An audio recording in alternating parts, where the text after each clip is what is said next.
గారి వాయిస్ కూడా తీసుకుందా? మల్లయ్య యాదవ్ గారు, ఈ సిబిఐకి అప్పగింతల పైన ఏంటి మీ వాయిస్ ఏంటి? మీరు ఏం చెప్దాం అనుకుంటున్నారు? వాళ్ళ అనుమానాలను నివృత్తి చేయడానికి ఎటువంటి విచారణ సంస్థతోని విచారణ జరిపించినా గానీ దాన్ని ఎదుర్కోవడానికి మేము సిద్ధంగా ఉంటామని చెప్పేసి మొదటి రోజు నుంచి చెప్తా ఉన్నాం.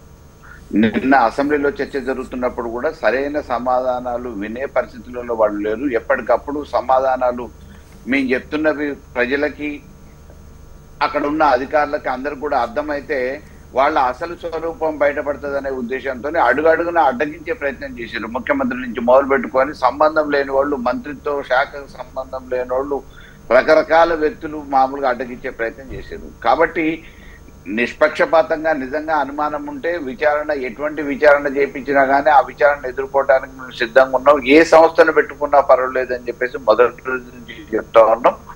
మేము కూడా ప్రజలకి వివరాలన్నీ తెలియాలనే ఆలోచనతో ఎటువంటి విచారణ సంస్థ మీరు చేపట్టిన విచారణ జరిపించినా దానికి పూర్తి స్థాయిలో సహకరించడానికి మేము సిద్ధంగా ఉంటామని చెప్పేసి మా అధినేత మాజీ ముఖ్యమంత్రి కేసీఆర్ గారు కూడా చెప్పడం జరిగింది. నిన్న అసెంబ్లీలో కూడా ఉన్న విషయాలన్నిటిని కూడా పేపర్ సాక్ష్యాధారాలతో చెప్పడానికి ప్రయత్నం చేస్తూ ఉంటే ఈ విషయాలన్నీ ప్రజలకి తెలిసిపోతే వాళ్ళ నిజ స్వరూపం బయటపడుతుందనే ఉద్దేశంతో అడుగడుగున అడ్డగించే ప్రయత్నం చేశారు. ఇది వాళ్ళు ఉద్దేశపూర్వకంగా ఏదో రకంగా పబ్బం గడుపుకోవడానికి ఎన్నికల కంటే ముందే ఒక ప్రకటన చేశారు.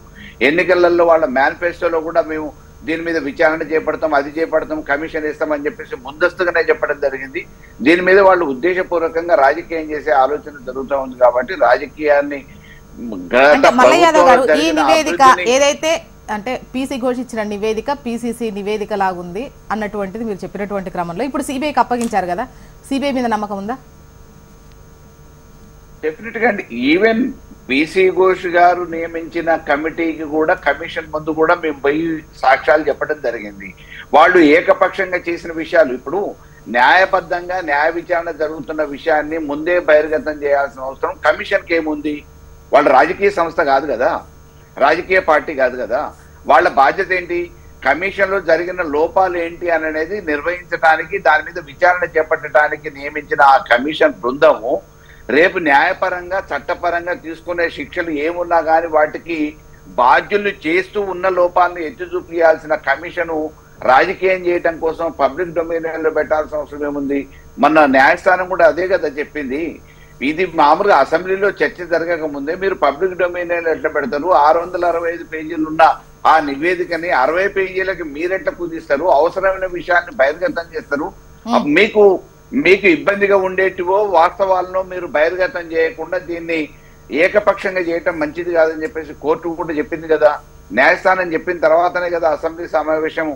ఆదివారం అయినా సెలవు అయినా కనీసము ఎదుటోళ్ళకు మాట్లాడే అవకాశం ఇవ్వకుండా హాఫ్ అన్ అవరే మాట్లాడాలి, అర్ధగంట ఎక్కువ సమయం ఇయ్యమని చెప్పేసి ఆంక్షలు పెట్టి ఆ మైకులు కట్ చేస్తూ అడుగడుగున అడ్డుపడుతూ ఉంటే సమాధానం కూడా చెప్పే అవకాశం ఇవ్వకుండా నిన్న ఏకపక్షంగా నిర్వహించి వాళ్ళు చెయ్యాలనుకున్నది ఏదైతే ఉందో సిబిఐకి ఇవ్వాలనుకున్నది సిబిఐకి ఇస్తూ చేతులు దులుపుకునే ప్రయత్నం చేశారు.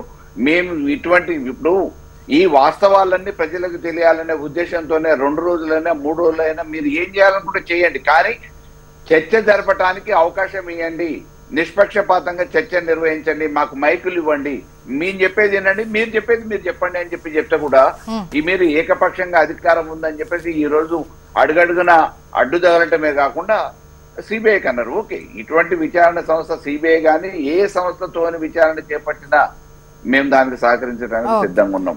కాకపోతే నిష్పక్షపాతంగా రాజకీయ జోక్యం లేకుండా నిష్పక్షపాతంగా కావాలని చెప్పేసి కోరుతూ ఉన్నాం.